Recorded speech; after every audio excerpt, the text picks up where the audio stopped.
এইদিকে এইদিকে আমাদের এদিকে ক্যামেরা করছেন আপনারা শিল্পী? এটা তো বাঙালির প্রাণের উৎসব। এই পয়লা বৈশাখের অনুষ্ঠানের ঐতিহ্য চিরদিনের। তো এবার একদম অন্যরকমভাবে হচ্ছে, চারিদিকে হচ্ছে, খুব ভালোভাবে করছে। আমরা সাধারণত এতগুলো প্রোগ্রামে যাই না, আজকে 4 থেকে 5টা প্রোগ্রাম আছে। তার মধ্যে প্রধান প্রোগ্রাম হচ্ছে ডাইরেক্টর্স গিল্ডে আমরা একটা অনুষ্ঠানের আয়োজন করেছি পয়লা বৈশাখ উপলক্ষে। সেটা 3টা থেকে শুরু হবে 6টা পর্যন্ত। এখন এনটিভিতে এসেছি, আরেকটা জায়গায় গিয়েছিলাম, আরও 3টা জায়গায় হয়ে তারপরে ডাইরেক্টর্স গিল্ডে গিয়ে আজকের এই পয়লা বৈশাখের অনুষ্ঠান উদযাপন শেষ করব। আর সবচেয়ে যেটা মজার ব্যাপার যে সবাই রঙিন এবং রঙিন মন নিয়ে থাকে এই পয়লা বৈশাখে। আশা করি যে সারাটা বছর এরকম রঙিন মন, রঙিন কাপড় চোপড় নিয়ে, আমাদের বাঙালির সংস্কৃতি নিয়ে আমাদের দেশের মানুষ শান্তিতে এগিয়ে চলবে।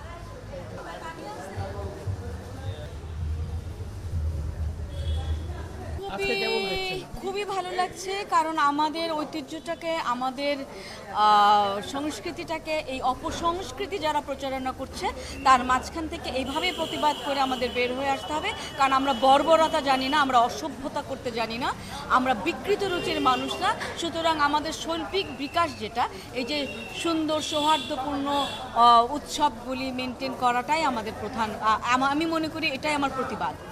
আমি আজ এই প্রথম বোধহয় পয়লা বৈশাখে এত জায়গায় বেরোচ্ছি এবং ঘুরছি এবং যাচ্ছি। আমি সচরাচর খুব কম বের হই বা একটা জায়গায় যাই, কোনো একটা জায়গায় লং ডে থাকি না। এবার আমি প্রত্যেকটাতে পার্টিসিপেট করছি, বিকজ এটাই আমার প্রতিবাদ যে আমরা আমাদের সংস্কৃতিকে ভালোবাসি, বাংলার ঐতিহ্যকে ভালোবাসি। এখান থেকে যত যাই করেন আমাদেরকে কেউ ঠেকাতে পারবেন না।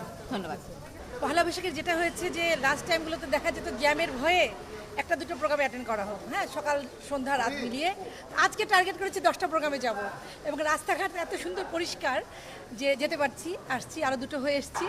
এবং এনটিভি যেটা হয়েছে যে এই যে রঙের যে সাজানো, যে দীপ্ত টিভিতে গেলাম, ওখানে মেলা হচ্ছে, এখানে মুড়ি মুড়কি বাতাসা, আসলে ওই যেটা হয় যে বছরের প্রথম দিনটা বাংলা বছরের ঠিক যেই ফ্লেভারটা আমরা চাই সেই আমেজটা নিয়েই শুরু হয়েছে দিনটা এবং কাটছে। এবং আসলে অন্য অন্য সব সময়ের চেয়ে এবারেরটা একেবারে ডিফারেন্ট।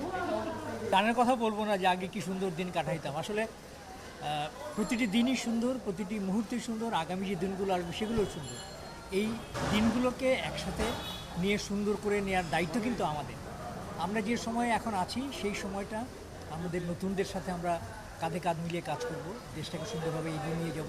খুব সুন্দর একটা পরিবেশ আমরা তৈরি করবো যাতে সবাই মিলে একসাথে, আমাদের দেশের মানুষ সবাই একসাথে কাজ করতে পারে বা বসবাস করতে পারে। এবং সেই সাথে আমরা চাইবো যে সারা বিশ্ব যাতে একটা সুন্দর পরিবেশ তৈরি হয়, বিশ্বের মধ্যে যাতে শান্তি তৈরি হয়, এটা আমরা চাইবো। এবং এইবারের যে বৈশাখ দেখলাম, যে এইবারের বৈশাখে আমাদের প্রতিটি মানুষের মধ্যে যে প্রাণ চাঞ্চল্য, এটি কিন্তু দেখার মতো বিষয়, এটা অসাধারণ আমার কাছে মনে হয়েছে। আমি সকালবেলায় বেরিয়েছি, কালকে রাতেও বেরিয়েছিলাম 12টা 1 মিনিট থেকে। তো এই যে আনন্দ, বাংলা নববর্ষকে বরণ করে নেওয়ার আনন্দ, সবার মধ্যে যে একভাবে কাজ করছে, এটা কিন্তু অনেক বড় একটা বিষয়। প্রাণের উৎসব, জাত পাত সব ধরনের কিছু ছাপিয়ে এটা ইন্টারন্যাশনালি ইয়ে হয়েছে। আপনি জানেন যে নিউ ইয়র্কেও বাংলা প্যারেড হচ্ছে, অনেক জায়গায় হচ্ছে। তো এই যে মানে এত বিস্তৃতি, আমরা খুব ছোট জায়গায় দেখতাম, ঢাকায় শুধু চারুকলায় বা এদিকে হতো, এই জায়গাটা নিয়ে কি বলবেন? আমি সবসময় আশাবাদী, কারণ কি আমি প্রতি বছরই দেশের বাইরে, আপনারা হয়তো জানেন যে আমার স্ত্রী নাটক লেখেন, যে অর্গানাইজার, তার নাটক নিয়ে আমরা পৃথিবীর বিভিন্ন দেশে, আমেরিকাতে, কানাডাতে, ইংল্যান্ডে, অস্ট্রেলিয়াতে আমরা বিভিন্ন রকমের শো করেছি। সবগুলোই কিন্তু বাংলাদেশের যে কমিউনিটি আছে সেখানে তারাই কিন্তু করছে, এবং তারা যে বাংলাদেশের সংস্কৃতিকে ধারণ করছে, বাংলার কৃষ্টিকে তারা লালন করছে, সেটা কিন্তু আমরা ওখানে গেলেই বুঝতে পারি। আমরা গতবারও গিয়েছিলাম, এবার যাওয়ার পরিকল্পনা আছে, কিন্তু তার আগেই প্যারেড হলো, বাংলা প্যারেড। এটাও কিন্তু একটা পজিটিভ সাইন, কারণ বাংলাদেশের মানুষ যারা সারা পৃথিবীতে ছড়িয়ে আছে তারা কিন্তু বাংলাকে ধারণ করছে, বাংলা নববর্ষকে ধারণ করছে, বাংলা সংস্কৃতিকে ধারণ করছে। এই বিষয়গুলো তাদের পরবর্তী প্রজন্মের কাছে তুলে দেওয়ার দায়িত্ব কিন্তু তাদের, এবং তারা সেই কাজটি করছে। এটা খুবই আনন্দের বিষয়, এবং সারা বিশ্বে বাংলাদেশের এই যে পরিবর্তন, সেই পরিবর্তন ছড়িয়ে গেছে। এই পরিবর্তনের মাধ্যমে দেশ সামনের দিকে এগিয়ে যাবে, এটাই আমাদের প্রত্যাশা।